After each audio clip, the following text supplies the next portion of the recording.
Des algues vertes ramassées à la pelle, depuis des décennies, elles envahissent la baie, provoquant l'effondrement de la biodiversité. Le militant André Olivreau, riverain de cette plage de la Grandville à Élion, vient de porter plainte avec Yves-Marie Lelay de l'association Sauvegarde du Trégor Goëlo-Penthièvre. Notre souci, c'est de passer à la vitesse supérieure et de chercher celles et ceux qui sont coupables d'infractions, puisque pour qu'il y ait des marées vertes, il faut bien qu'il y ait eu des infractions au code de l'environnement et même au code pénal.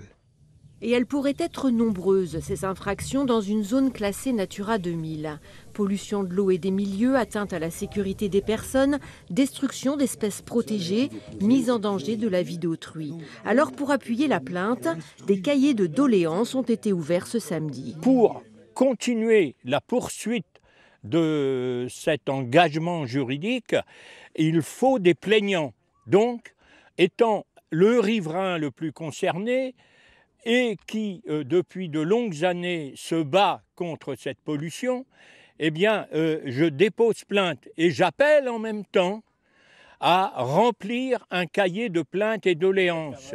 Ce sont des témoignages de la dégradation de la baie au fil du temps qui sont donc attendus. Et cette nouvelle action intervient alors que le 24 juin dernier, l'État a été jugé responsable en partie du décès d'un jogger en 2016 dans l'estuaire du Gouessant. Pour la première fois, la justice faisait le lien entre les algues et la mort d'un homme. La jurisprudence de l'affaire de Jean-René Offray, je pense que c'est une grande porte et que tout espoir est permis aujourd'hui.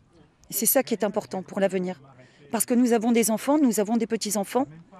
Peut-être plus tard, et peut-être ils vont nous dire, mais comment vous avez pu laisser faire ça ?